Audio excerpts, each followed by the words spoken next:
total demand, or sorry, what was the?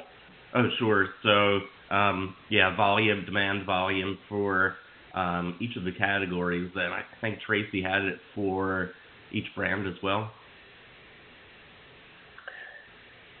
Sure. So, just under 200 million IUs for recombinant factor VIII. Okay. And for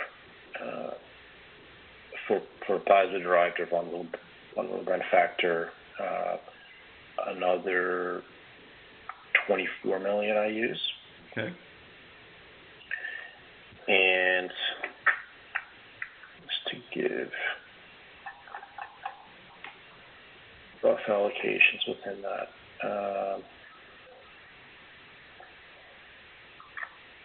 So Nuic would represent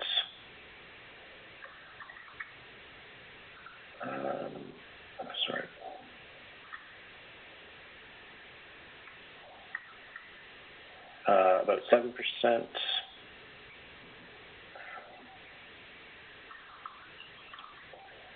Covaltree 44%.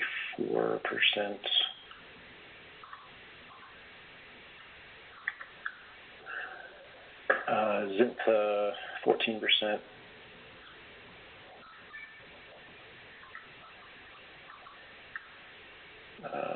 4% for lactate.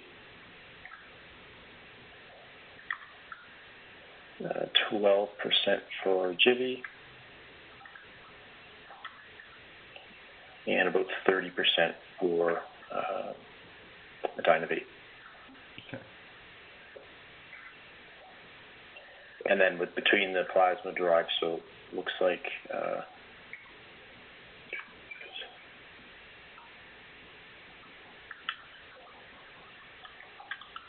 between Humate and Willate, it's about 2/3 Humate and 1/3 Willate. Okay, got it. Okay, and then do you have the hemophilia B available? Yep. So for the recombinants, full year forecast will be 36 million IUs. And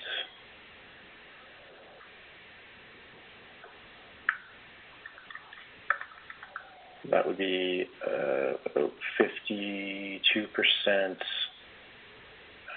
Benefix,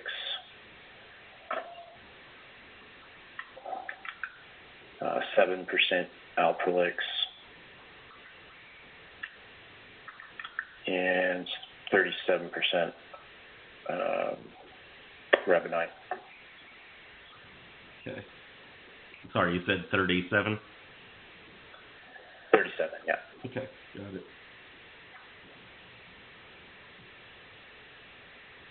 Okay, and then would you happen to have the volume for Immunine?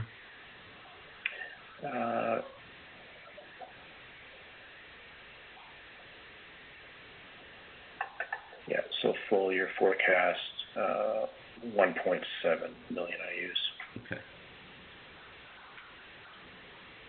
Okay, and then what about Niastase and Fiba? So Niastase is about 15,000 would be milligrams. Okay. And Fiba would be about 4 million units. Okay. And Hemlibra? I know you probably won't be able to split it by indication, but do you have that at all? Yeah, so for this year, about 800,000 milligrams, and that would be, trying to think offhand here, the think actually I have it here.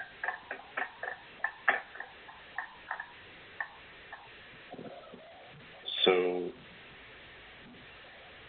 about I'll say 250 to 300,000 of that would be the kind of legacy inhibitor patients, and the remainder would be the newly eligible non-inhibitor but severe hemophilia patients. And those patients, of course, have only the gate only opened mid-October, so the impact of that is significant, but only felt only starting to ramp up as of October, so only partially taking effect for this fiscal year. I see. Okay, got it. So I was looking at an article a few days ago regarding the uptake of Hemlibra in Canada, and I think it mentioned there were, by the end of the year, they expected about 100 patients. Is that kind of what you're seeing as well?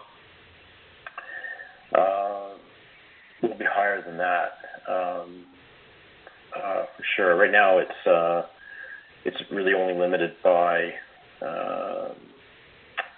pretty much by Roche's ability to bring volume in, and not to say that they are necessarily constrained. It's just I think all parties have been surprised by the rate of uptake on the high side. So each month as we see more actual results, we're revising up, and in several cases quite significantly our forward forecast. So each month we're going back to them and revising upward our outlook. So they're constantly needing to readjust to bring more in. Mm-hmm. But with all that said, I think we've already received requests for approval for certainly more than 100 patients already. It might be even greater than 150.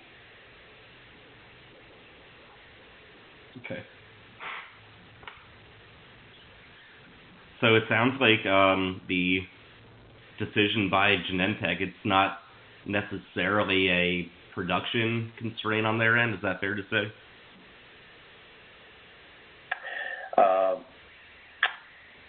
Sorry, Genentech is that the? Oh yeah, I'm sorry, Genentech. I know that.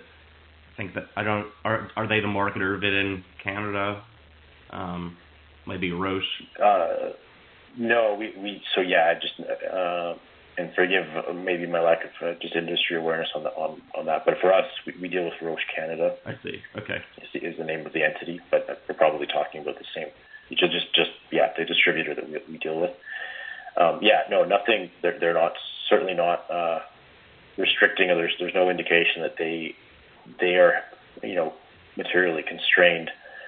We actually just keep kind of coming back to them and increasing our order on at rates that are just not realistic to turn around. So, but all I have to say that likelihood is that they'll be caught up to that pace once you've kind of gotten past the surprise of it, probably within the next couple of months. Okay. And the patients who are switching to Hemlibra, do you have a sense of what brands that are typically switching from? Yeah, so we actually do in this case have really good data, and we have because there's a request approval process, and there's a form associated with each patient being added. That actually also requests data on the brand that each patient is migrating from. And so I don't have that at my fingertips here, but in general, when I've reviewed that, it's been pretty much aligned to the distribution. Mm-hmm.